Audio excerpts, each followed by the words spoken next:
So far, so good. We've had a great day. My name's Piero Fusco. I'm a sales director at Telus. I have the pleasure of supporting your account team, many of whom are sitting around the room in their green shirts and some folks up here at the front. Today we're going to talk about the power of cloud and the power of ideas. So one of the things I need to get out of the way right away is make it interactive. This isn't about the slides on the page or on the screen. This is about what you folks are thinking about. This is about how we can share those thoughts, how we can share what we've learned and what we continually learn from our customers, from our peers, from the industry to help your business. And the power of kind of getting those dreams going. Oftentimes we speak to customers and they say, I really wish I could get to that, but I'm kind of over here right now. How many of you say that? I know I do. Inside Telus. So I support, as I said, I support your account team for Telus, and many of them are here. Today we're going to talk about ideas. So I wanted to kick it off and then call up a couple of my colleagues, Kevin and Rob, to talk about those specific ideas, and again, have a really interactive conversation around those things. And your thoughts are obviously welcome. So before I get going, I need a volunteer. Okay, look at that, hands up right away. What do you know about Telus? I know that I liked you because of your pig commercials. I knew that was coming. I just, knew that was coming. Okay. We call them critters. I don't know if you guys knew that, but internally we call them critters. And it's not true that we use them so we don't have to pay acting fees. That they're not members of ACTRA. It's not true, really. What else do you know about Telus? Thank you. Come on. What did you learn today? Customer focused. Yes. What else? Employee focused. We are very happy to work for Telus. I would say that's a very important statement. We're happy to work for you on behalf of Telus, I think is the way I would say it. But who here is a Telus customer? Thank you. We appreciate it. We appreciate your support.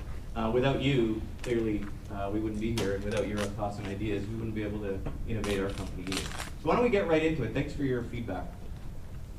So today we're talking about ideas. We're talking about creating value in your business. So whether it's for your employees, whether it's for your customers, what's that end user experience?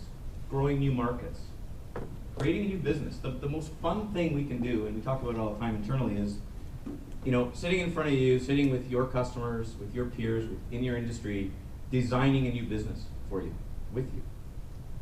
That has got to be the most fun day. I think the guys will nod and agree. The most fun days we have, and we do that often at Telus. So it's not about fitting you to us, it's about talking about what you wish to do, right? So I want to tell you a little bit about Telus and the way we approach supporting you. I'm going to skip that. So somebody just said customers are the most important thing, and that's true. You've heard this, you've seen this. Anybody see the U commercials for Telus? On the internet? On various TV channels? They're not out so much now, but they were earlier in the year. So it's about you, it's about our customers. So customers first sounds like a marketing statement, but it really isn't. Everybody at Telus is measured based on what you're telling us, based on your likelihood to recommend, that's what we call it. So if you recommend us, that means we're delivering value to you. And I recognize that that's just a statement, but the proof is in the pudding. How many of you in the room have had a chance to speak to the Telus team today downstairs? Anybody? Was that a positive conversation or a not so positive conversation? Very positive. Does the Telus team get excited about having those conversations? Do you find? Are they happy to have those conversations? Do they care? We all care. We care very, very much. I get very animated, as you can probably tell. So that is number one. And I'll tell you, as a leader at Telus, we're all leaders. If our team, especially for you Telus customers in the room, if we're not delivering on this, you need to tell us. Because we'll change that, I promise you. That's what that means to you and what it means to us. So One of the things that I wanted to chat about is Telus, again, you may or may not know, is a leader in what they call corporate social responsibility. And what does that mean? Well, it means we think and we believe very strongly that a strong community means strong business, means strong Telus, and so on and so forth. So think about investment in the local community. You know, you're all doing that today, right? Think about your customers, think about the folks you talk to every day, think about your families, hospitals, etc. You know, $158 million were contributed in Ontario by Telus team members since 2000. So that's employee donations. Every year, coming up in June, our team members get to deliver checks to not-for-profit organizations. So that is probably one of the best days at Telus every year, and we constantly look forward to that. So imagine this, we as Telus employees use payroll deduction to give to any charity we choose. We also devote hours in the community, and Telus gives us money for the hours we donate to the community to then give to those same organizations or other ones. And then checks come to us and we get to go deliver those on behalf of Telus and on behalf of our employee colleagues. So talk about a really cool experience. Talk about getting connected to the community. And we love doing it. So we're really proud of that. And you know, we talk about volunteer hours. To bring that down to the local level, the team, you know, that I get to support did about 6,600 hours in the community last year. That's not including kind of personal stuff. That is strictly what we do as a team. And one of the things that I would say is a false economy that I hear sometimes from, you know, businesses I speak to is, well, you can't go do something in the community during work time. That's a waste of time. It's actually the opposite. So you know, those of you that were here this morning heard Hugh talk about team and engagement, team building and community and performance. And by the way, they're all linked. There's a direct correlation. Our story is directly correlated to that. We've had a huge lift in our success with a huge lift in community involvement, a huge lift in donating hours, and a huge lift in the amount of people on our team who work remotely. So that actually is a false economy. And we'd be happy to chat to any of you around how that story might resonate with your company. But we're really proud of that. And you know, we spend more time talking about the people we hire than we do about their capabilities, although those are very important. And hopefully you see that today talking to some of us.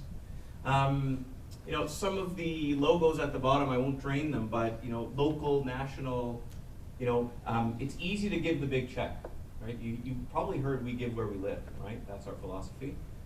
It's easy to have a big check, and we do that sometimes. If you think about JDRF, you heard about We to We this morning if you were here, etc. But the important stuff is the stuff on the ground. It's the stuff you don't see, the not-for-profits with the huge budgets, right? It's through our community boards and our employees, as I said earlier. It's through you know, volunteering at Ronald McDonald House. And on the right-hand side, the Canadian Youth Business Foundation is something we started a couple of years ago. I'm a mentor, and many of my colleagues are mentors for entrepreneurs in Canada. And we devote our own personal hours to help small businesses. And through that, CYBF has created 20,000 jobs in Canada. So I encourage any of you who would like to mentor, obviously come chat with me, but look up the CYBF.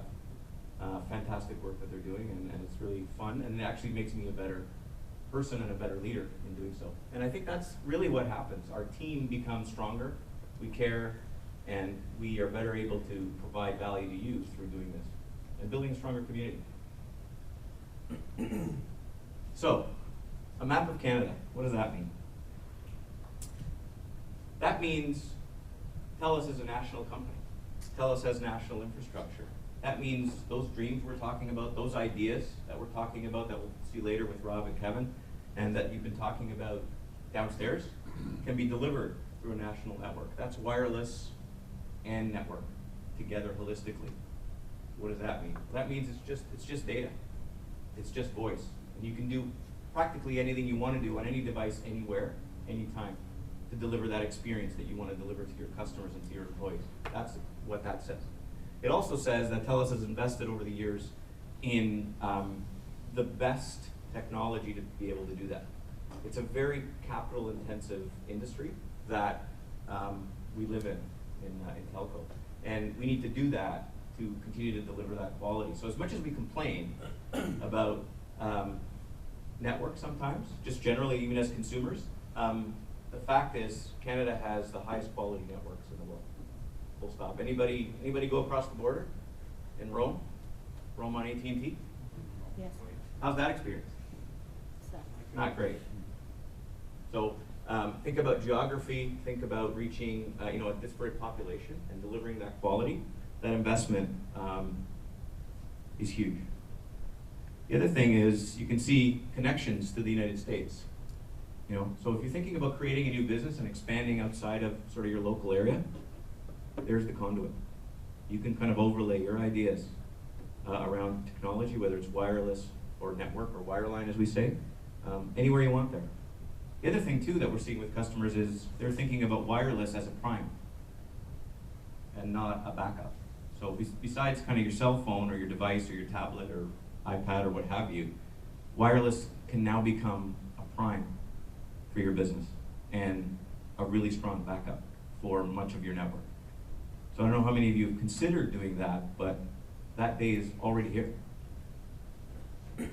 So, a few pictures on the screen, and I won't talk about all of them, but this sort of supports the point of whatever, whenever, however you want to deliver that dream or create that new business, you can do that through the network. So whether it's a device, an IP phone in the middle there at the top, video conferencing, mobile advertising, our data center, servers, whatever you wish to do to empower your business can be done. And to take it back to the Telus team, the folks in the room here can talk to you about all that. You have ideas, we can share experiences, things we've done with others to help you do that. That's really what that picture means.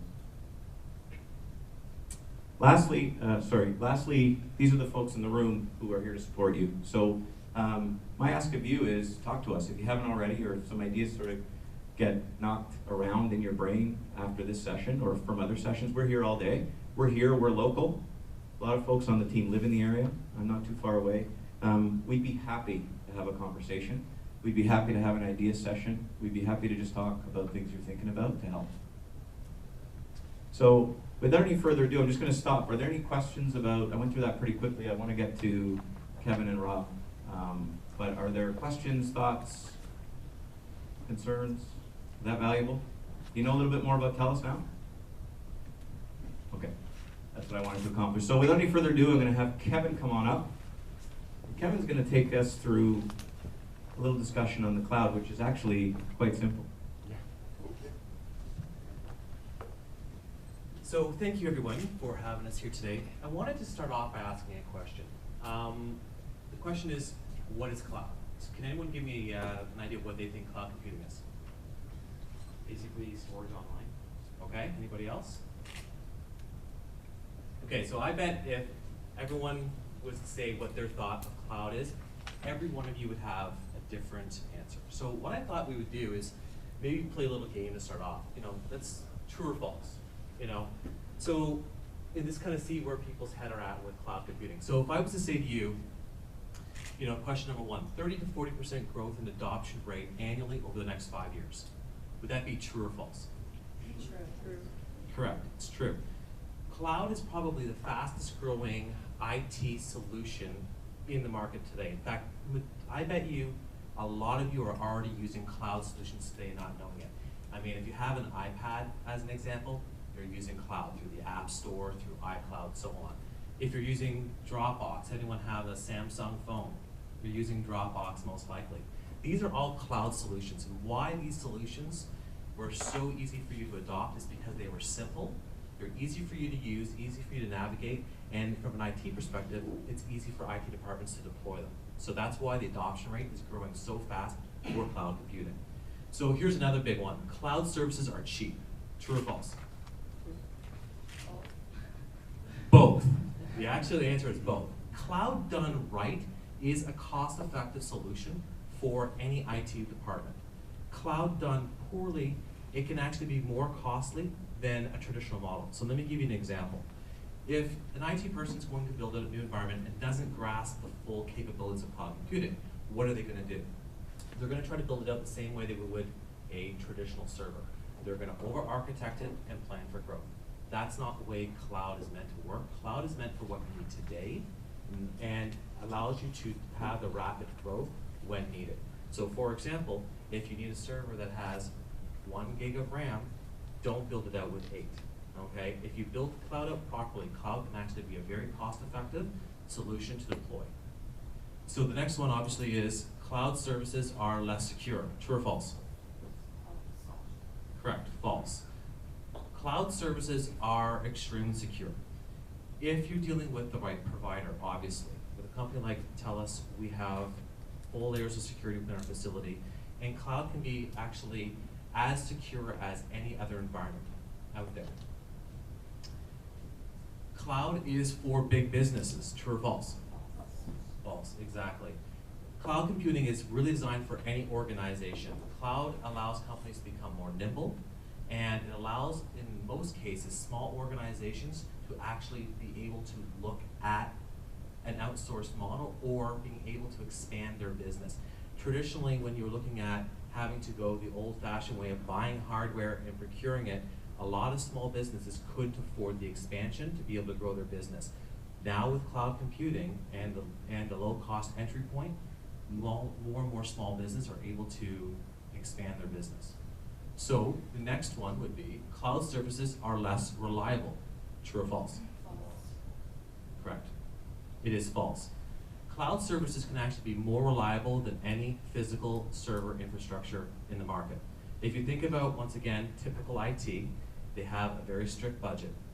So a lot of, especially the smaller businesses, will cut corners and build out a server environment on maybe one physical server and put a whole bunch of virtual servers on there. The problem is with that model is they're building it all with a single point of failure, right? If that one main server goes down, they lose their entire business. Cloud is extremely reliable because it's a pool of resources that your server is on. So if one of those single devices goes down, you're still up, you have no issues. Cloud services, improves productivity and scalability. True, exactly. It is the most fastest basically when you're thinking of it from a perspective of productivity and scalability, cloud allows you to be able to grow on demand. So once again, you have a need for one server today, you can build it out. You decide to make a change, you can make that change and add another server in tomorrow versus having to wait weeks and weeks and weeks to be able to procure new hardware. Increases financial flexibility. True. Correct. The benefit with cloud computing is you're eliminating physical hardware from the mix. So once again, I've said it a couple times, old world is you buy a lot of hardware, you have to pay for that hardware up front, and a lot of small businesses can't afford to be able to have the capital to lay out to be able to buy new servers. Cloud services turn your IT expenditures into an operational expense versus a capital cost. Increases scalability, I think I've already highlighted on a couple times, so I'll ask the question, true or false? True. Exactly, so yeah, allows you to scale on demand. Cloud is great. Now, when you think of cloud though, cloud has the slide got bumped in here, I apologize.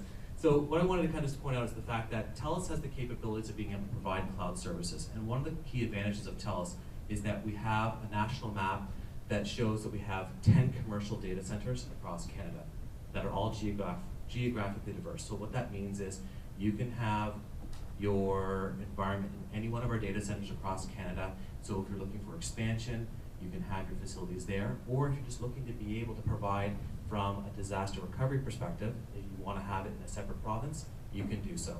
But Telus has the capabilities through our data centers to be able to provide that to you. So when you're looking at cloud, as Telus would define it, cloud, we break it up into three main sections. So software as a service, to us, software as a service is things like your mail, your SharePoint services, things that could be handed out to your end users. You could buy it as a service, for example, Managed Exchange, and all you would need to do is roll it out to your individual team members, okay? Fast, reliable, and it comes as the full turnkey solution. All software, hardware, everything is bundled into a per user solution. Then we have platform as a service. Now, platform as a service, they make it really simple. It is a sandbox for IT departments to be able to build out new applications utilizing shared resources. And then finally, infrastructure as a service. Now, infrastructure as a service is where a majority of IT providers, like Telus, sit. It is where we will provide a pool of resources, and you're able to build out your servers within that environment, in a shared environment. So, based upon that, I want to kind of share you a little story. We have a client who last year came to us with a problem. They were a smaller organization, did not have a lot of IT on staff. In fact, I believe they had 2. So I'm sure a lot of you in the room would probably be able to understand where they're coming from. They didn't have a lot of experience.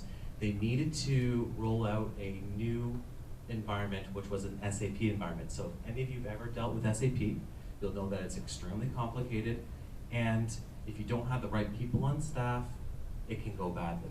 So they came to us and said, listen, we don't have a large budget, we've already looked at multiple providers in the industry, and we can't afford the solutions.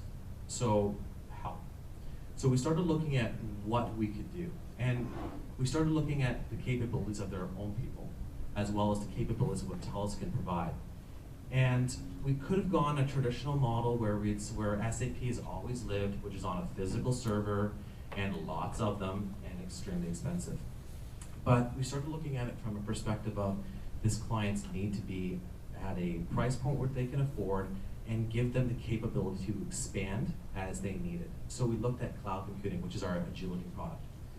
And what we were able to do is build out this environment for them using all virtual servers, and allowed them to be able to take their environment and have both their production, their test and their dev environment, or a test and development environment, all within one single pool that they could bring up and bring down at no additional cost to them, versus having separate servers for each.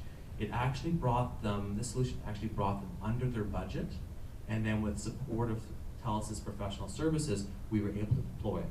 Now the client has the solution up and running, that it's cost effective, that's scalable, that allow them to have it in high availability, which means they have multiple devices so they don't have to worry about their environment going down, and they also met the requirements from their auditors. So my question to you is, do you see how cloud could potentially be assistance to you? Like, is there anybody who would have any questions with regards to cloud computing that a Telus team member could help them with? If so, we're here all day today. You have a full team that can come out to your locations and be able to talk to you about what our capabilities are. And, you know, we're all here to support you. So I will pass it over to Rob. So we'll be talking about a couple of things today. So first of all, let me introduce myself. I'm Rob. I've got the coolest job in Telus, so I'm not going to lie to you. So my job is to think about the future. That's kind of my job, and it's a ton of fun. I gotta tell you. I'm not friendly, no, but yes. I don't know, Piero. Yeah, see, not good. Not Depends good. on the day. That's right. Depends on the day. Yes. But yeah, yes, I am friendly. That's the answer to that question. I should answer that Does question. he look friendly? But yeah, my job is to think about the future. And the future is around the Internet of Things. Has anybody ever heard that term before, the Internet of Things? It's a fascinating term, and something that we have the opportunity in Telus to change the world. And that's what we're going to do. We're going to take the opportunity to change the world. We're not going to do it. We're actually going to empower businesses like yours to change the world. And here's how we're going to do it. We'll talk very quickly. This is the M2M, machine-to-machine world of connected things. Every single sector has an opportunity around machine-to-machine to drive productivity, to improve customer experience, to improve profit margins, to create new businesses, to take traditional businesses that you might be involved in and move them into the new world, to globalize a business very, very quickly, to move from Niagara to Ontario, Ontario to Canada, Canada to the world, very, very quickly. The one thing I want to push on is the connected washing machine. We're going to hear a bit about this moving forward. But the connected washing machine I just bought a bunch of new appliances from Samsung. They're great, by the way, big fan of Samsung. This will be the last time I buy an appliance that does not come with some sort of connectivity. This will be it. I figure my appliances will last about 15 years, maybe 20 years, hopefully, crossing my fingers. And this will be it. This will be the last time I buy an appliance that is not connected to the internet. If you buy a washing machine in the next 2 years, you'll have the option to have it connect to the internet. After 2 years, you will no longer have that option. You will be able to start a cycle, stop a cycle from wherever you are in the world. It will be the coolest thing that ever exists. Your washing machine will talk to your dryer. Your refrigerator will send you a grocery list. This is not pie in the sky. This is reality.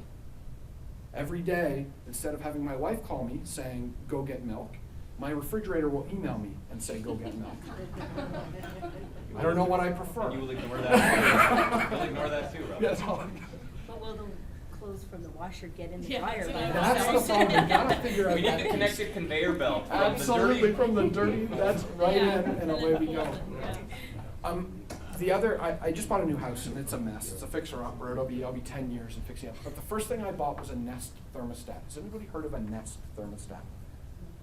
So it's very expensive. It's like $250, right? It's a huge pain. Like it's an expensive thermostat. It was actually designed by the engineer who designed the iPhone.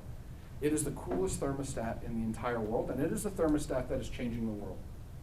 So how does a thermostat change the world? Well, the reality is we have 6 billion people on this planet, and it's growing every day, and we have energy enough. So let me give you one statistic. If everybody in the world lived like North Americans, we would need the resources of 4 planet Earths in order to sustain that lifestyle. There's not enough resources to build a middle class across the world. There's just not. Resource and commodity prices are going to continue to go up as developing countries like India and China build their economies. It's just math, simple math. Conservation will drive lower commodity prices. Conservation will drive economic development. Conservation and more conservation will be the key to making sure our children and our children's children have a viable planet to go in. So let me tell you about my Nest thermostat just quickly. My Nest thermostat, I can control it from anywhere in the world on my smartphone, my computer, my tablet. Simple and easy. Every week it emails me my energy consumption, and it tells me in my area how I'm doing in comparison to my peers. So am I using more energy or am I using less energy? And it is as simple to install as unplugging your old thermostat and plugging in the new one. That's as simple it is to use. Things like this, small innovations will change the world. Large innovations will change the world as well. Has anybody seen the Google driverless car? The Google driverless car will change the world. How will the Google driverless car change the world? First of all, has anybody driven in Toronto lately? Okay. The reality, I'm going to give you some reality. Is high-speed rail likely in this country? No. Not in my lifetime either. It is most likely not going to happen. There's no way we'll get governments to pay for this. But imagine this. Imagine a series of driverless cars in the next 30 years, driving 6 inches apart from each other, with no human intervention whatsoever, going 180 kilometers an hour down the 401. Energy efficient, it's like a humongous train going down the road. How does that drive economic improvement? Well, first of all, conservation, stopping and starting, wastes a ton of energy. Quick, right now it takes me at 3:30 about an hour and a half to go from Scarborough to Brampton. It's just crazy. Driverless car will cut that down to 30 minutes. Think about the world, and by the way, we're powering all these innovations. That's M2M, and that's the Internet of Things. It is the single most important, I believe, innovation that will drive all other innovations moving forward. The second thing it's allowing us to do is build new businesses, and I'm gonna talk a little bit about this story. I've got 3 sort of pictures on the slide. The first one is, oh yes, it's free. The second picture is a set of eyeballs, and the third picture is Google's shareholder return over the last 6 years, 5 years. 5 years.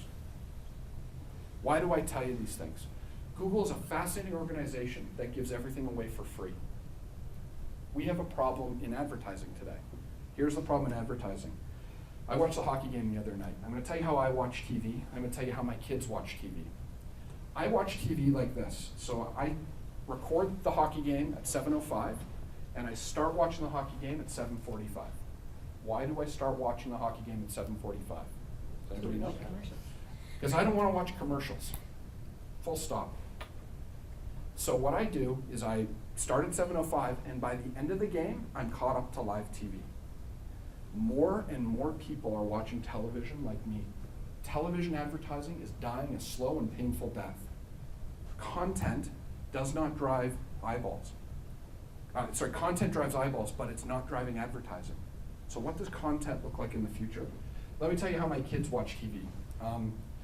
They watch whatever they want, whenever they want it, however they want to watch it. And they do it all without commercials. So my teenage daughter never watches TV. She's on her smartphone, or she's on my iPad, or she's on the computer. That's it. And by the way, she's texting, Facebooking, Twittering, watching TV all at the same time. Okay? My 15-year-old son never watches TV except sports. He watches it the same way I do, records, comes back and skips all the commercials. And so here we have a big problem. We have a need. Advertisers need to get their message out. And we have a traditional medium that is dying a very slow and painful death. And yet we have this company, Google, driving unbelievable returns, giving away their products for free. How do they do it?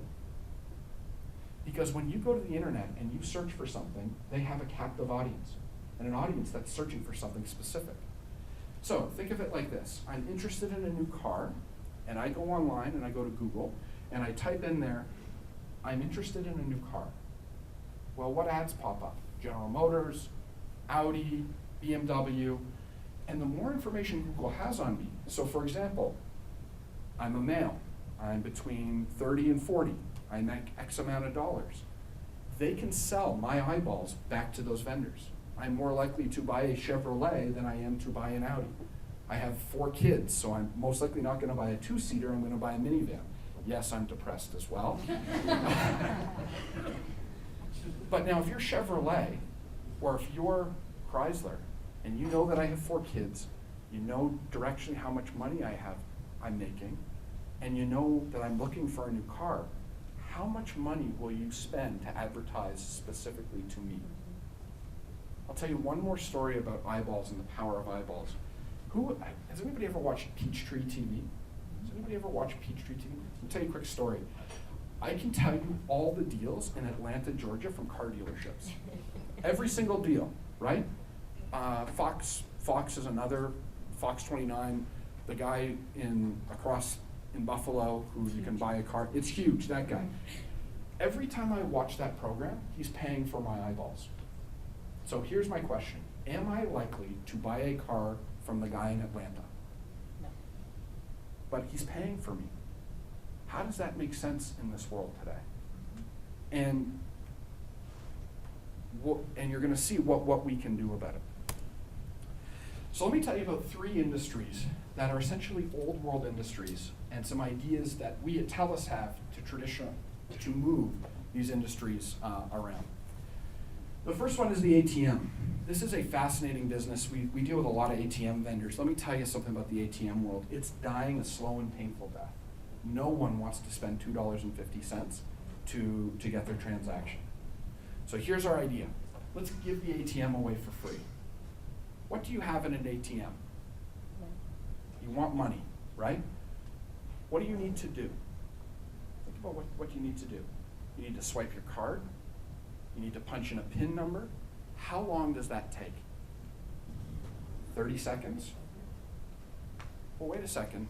I'm standing there. Can I look anywhere else? Can I do anything else? I can't, right? I'm forced to stare at a screen for 30 seconds. Well, what if I gave away the ATM transaction for free and sold advertising? What if I completely changed the way I think about my business? Is really the ATM the value proposition that I drive? Maybe. Let me tell you one other thing that we can do. Facial recognition. on your digital signage. I can tell you whether you're male or female just by looking at my digital signage. I can tell what ethnicity you are. I can tell your general age. So wait a second, if I'm trying to sell a product and I can market to males or females, I can market to 20-somethings or I can market to 60-somethings. And I can do it all just by you looking at my little screen, and then my advertisement goes. You're all business people. How much would you spend? How much per eyeball would you spend to advertise your business in a model like that? Would you spend a lot more than television advertising where you're getting it to guys in Atlanta? Who cares, right? Let me tell you another industry that we've talked about, and this is sort of a two-pronged story. The laundromat. Talk about a business that's not that exciting, right? But it is exciting. I'll tell you how it can be very exciting. In the laundromat, what do? You put clothes in and you take clothes out and you sit around and you do very, very little. What if we gave everybody a loyalty card? What if we gave the laundry away for free? What if you could come into my laundromat whenever you wanted, however you wanted, and we charged you nothing for doing laundry?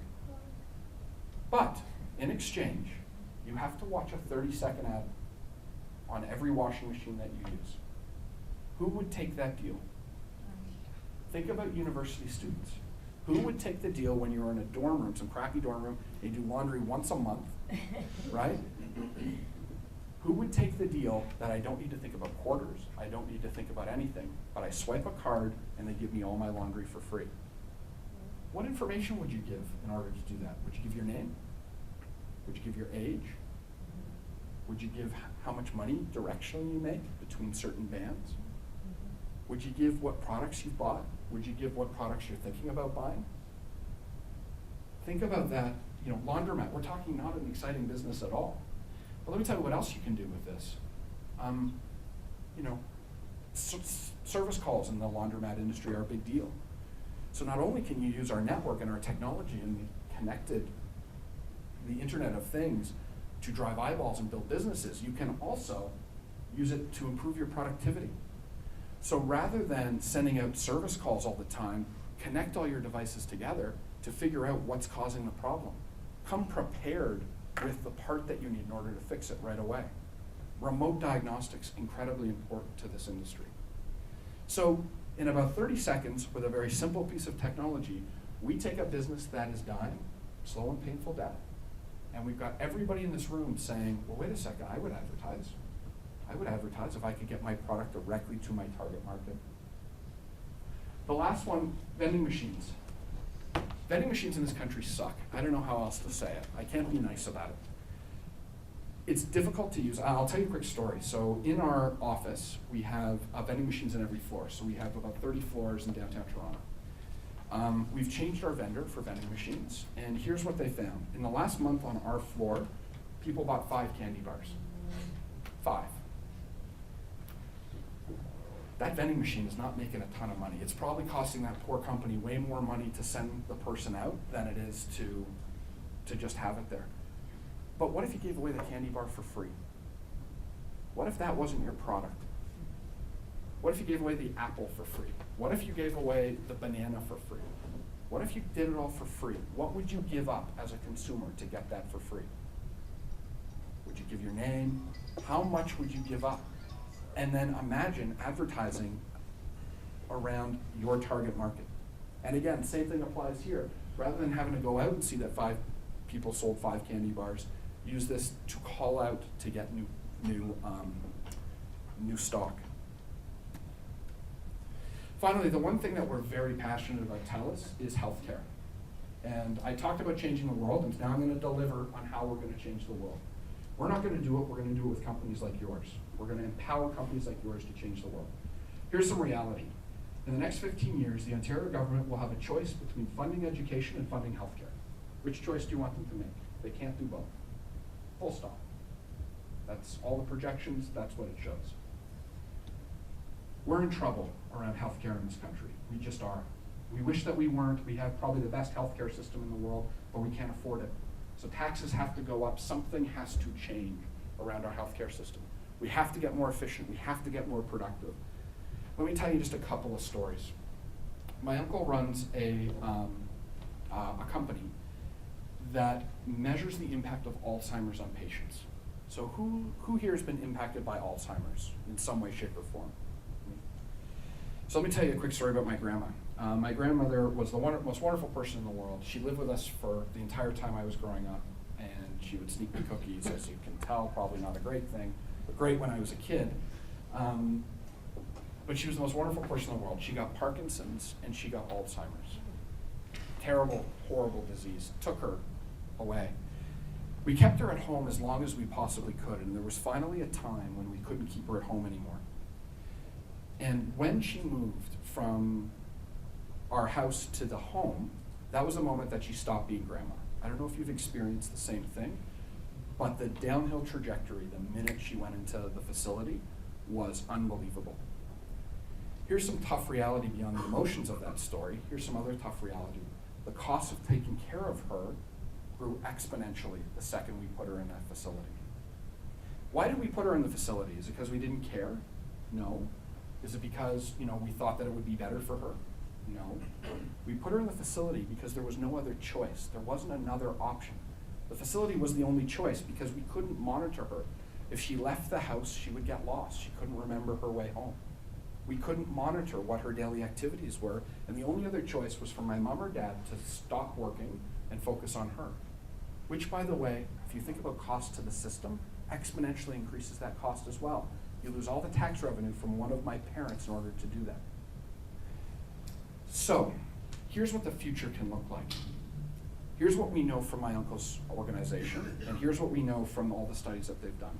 The longer you can keep Alzheimer's patients at home, the better it is for them, the better it is for their family. Makes sense, right? Here's the other thing that we know. The longer you can keep an Alzheimer's patient at home, the cheaper the cost. So it's a situation in which we have an outcome and a process that are both good, not only for that patient, but for all of us as Canadians. Let me show you a couple of solutions. You see that bracelet up there on the right-hand side? That bracelet is specifically designed for Alzheimer's patients. You put that bracelet on an Alzheimer's patient, and you can track wherever they are. Think about the scare. Think about how scared an Alzheimer's patient is. But then think about how scared you are when you can't find your grandma, your father, your mother, your uncle, your aunt. This little device will show you where they are, whenever they are. At any time, you can ping that device and away you go. How is that done? Using our mobile technology, along with GPS, we can find that person almost immediately. Is this a viable business today? Not yet. But one of you could make it a viable business. And one of us, anybody at Telus, can help you design that business. We can change the world. The last, one of the next pictures I want to show you is that thing on the sort of top left hand of the screen, remote patient monitoring. Again, hospitals cost incredible amounts of money. Think about a cardiac patient. The quicker we can get a cardiac patient out of the hospital and into their home, the better. The better for the patient, by the way. Think about infections, think about especially the super germs that we're seeing in hospitals. The quicker we can get out of hospitals, the better for the patient, the cheaper for the system. Remote patient monitoring allows for a Bluetooth connection within pacemakers. And you can actually connect that to that device there, or you can actually connect it to your iPhone or your Android. Every day, every hour, every minute, that information is sent back to your cardiologist, who can monitor you from wherever you are. If there's ever a problem, an alarm will go off and an ambulance will come and pick you up. Better for the patient, better for the system. Exciting stuff. Finally, I wanted to show one last picture, and it's this little device right here, embedded in the skin. Remote patient monitoring without any device, embedded directly in the skin. It actually uses the electricity of the body to power itself. This little device, it's a University of Chicago experiment right now. It's all theoretical, but in theory, can monitor every aspect of your body and send that back to your doctor whenever you want it. Being delivered blood pressure, cardiac response, think of diabetes patients, right? If you talk about diabetes patients for a quick sec, blood sugar monitoring matters more than anything else. You want to reduce costs in this country, Make sure diabetes patients have great information real time, not 3 times a day, every second of every day. That will drive incredible savings throughout the system. Technology like this can change the world. Telus has the ability to change the world. You have the innovation to change the world. And that's how we can connect together. Fundamentally, it's all about you. This is our innovation center. Anything that I've talked about today, you can come down and see beyond some of the theoretical stuff. But if you want to see a digital sign that can tell what sex you are, how old you are, come down and see it. We're happy to host you. Talk to somebody from the Telus team. We'll set it up. Cool? Yeah. Great job, Rob.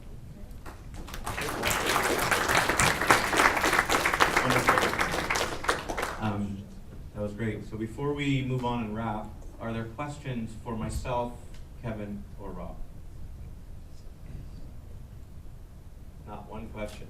There you go. There's one. How do you factor in all of the misinformation on the customer? When I log on, and I've been online since the, 95. Sure. I never use my real name, I never use my real age, Yeah. I never use my sex. Yep. Everything is fabricated. Yeah. I teach digital dirt, Yep. and I practice not having digital dirt. Yeah, So exactly. you think I'm a 27-year-old, possibly male or bisexual from Great. another province. Yep. So you're not getting relevant data. I think it's a great question. I also think it's a very time-specific question. So let me be, if you permit me, I can be rather direct, and I'm going to be direct in this sort of observation as well. The millennials don't give a damn at all. They will tell us everything, and they don't care. They have no concerns around privacy whatsoever. My sister was born in 1986. She went to Cuba. She announced on Facebook to her and her 1,000 closest friends that I have left my house and I'm in Cuba. So, frankly, the experience of baby boomers versus millennials are 2 incredibly different things. If I was looking at a baby boomer market, this probably isn't some of the right stuff to do. But if I'm looking at a millennial market, holy moly. Just a couple quick stats on that. There are 2 million more millennials than baby boomers in the United States of America right now. And so that number will continue to increase, obviously. But that's the new wave. So if you're in Gen X, like me, right, we have to adapt to them. They don't adapt to us. And that's the thing that I think a lot of boomers and Gen Xers are going to have to get their minds around. And so privacy is a very baby boomer, Gen X-centric thought process. These kids have grown up with Twitter and Facebook, and they put everything out there. It is unbelievable the type of information you can get on specifically millennials. So, yeah, just one quick thing on that. Throughout the Obama election, I was fascinated by that election. They could tell whether you subscribed to Time magazine that you were going to vote for Mitt Romney. And so they would send you, based on your magazine subscription, specific messages. That's how granular we're getting. So the other way I would answer that is the information that you think you're putting out there versus the information that you're actually putting out there are 2 very different things. Because somebody asking you something as innocuous as what magazines do you subscribe to, 99.99999% of the population will tell a marketer. And so even though you don't think you're putting information out there, you are. And anytime you do a Google search, you are. It's just the reality of the world in which we live. Google's slogan right now internally, by the way, is "Don't be evil," because the amount of information that they have and the amount of damage that they could do is really fascinating. Boomers think about that. Gen X thinks about it. Millennials don't give a damn. Okay, that just brings me to the point, how do you protect yourself from identity theft if you've got all of your info so easily? Sure. I mean, so I also manage the security practice within Telus too. That's sort of a new portfolio that they've added. But the good question on that is it's going to get increasingly more difficult. Be vigilant around credit card information. But the reality is your information is out there, and organizations, I'm not so fussed about identity thieves. I'm not actually worried about much of it. I'm sort of right in between the millennial and Gen Xer. But, it's going to be a growing problem. And that companies like Telus need to really think about how we're going to help businesses and consumers avoid identity theft. There's a burgeoning insurance market around it too. I don't know if you know this, but- Somebody innovated and realized that that was going to be a problem, and in the U.S., that's one of the fastest growing industries on the insurance side is identity theft insurance. So talk about coming up with an idea based on a challenge. Any other questions before we wrap? So we are here the rest of the day, not here, but downstairs. Come see us if you want to chat more, if you want to hear more about what we've talked about today. We'd love to spend as much time as you need, or come see you as Rob talked about, or we'll host you at our Innovation Center and tailor that to the conversation that you'd like to have. We're happy to do that. Can we go to the next slide? Oh, here. So a reminder, who in the room knows about the Telus Challenge? Okay, there's some information, I don't know if we brought some up, Evan. We've got it downstairs in the booth. May 27th. May 27th is the deadline. It's an 800-word essay. There you go. Lisa's holding up the info card. She may have one to even share, right, Lisa?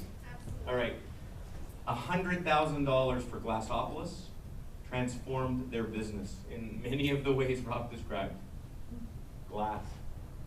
Kind of like the washing machine, right? Glass? I don't know.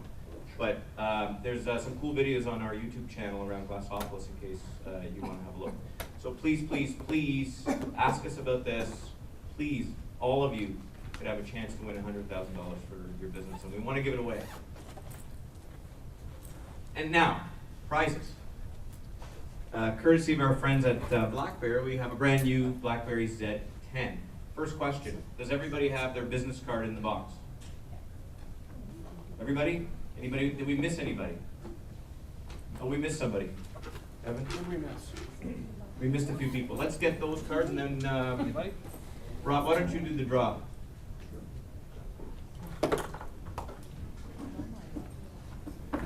Yeah, let's get everybody. Let's get everybody. One card, please. Only one. No cheating. Bob, no cheating. No, the problem with millennials, never stop Big Brother. I agree. They have no idea what Big Brother is. I totally agree. That's They right. have this notion of, It's true is a very generational It's thought. true. They all need to read 1948. Animal 1984, Farm. I'm sorry. Written in 1948. Or Animal Farm. That's right, Animal Farm. 1984. Privacy is a very generational concept. Right now, anyway, it may change, but I don't think so. Social networking is becoming more prevalent, not less prevalent. By the way, Facebook, I think, has passed 1 billion users. So, I have another question. sure. Okay, so some of the apps that I want to get on my smartphone. Yes. They have, they say they can take pictures and audio. Sure. They have no reason to. Is this why they're doing it, or are they like tricking people? Yeah, so it's a great question. When you free apps, yeah, so free apps on the internet or free apps on your smartphones, what information are they collecting? I don't know, to be honest with you. If I was a company like Zynga, I would be collecting as much information as I possibly could because I'm giving you my games for free. Just remember, there's nothing for free, right? When you give away something for free, there is a transaction. Trade-off. There's a trade-off around your information. And for most people, and frankly, every millennial, like just everybody who's been connected since 1980, it's just not a thought process. We're happy to make that transition. We're happy to transact that. Me too. I'm happy to give up that information to get free stuff. But it's always that trade. It's not an old concept, right? Whether or not I should jump on the bandwagon and count is comfort out the window, or I don't like putting my information. You know, like then pay.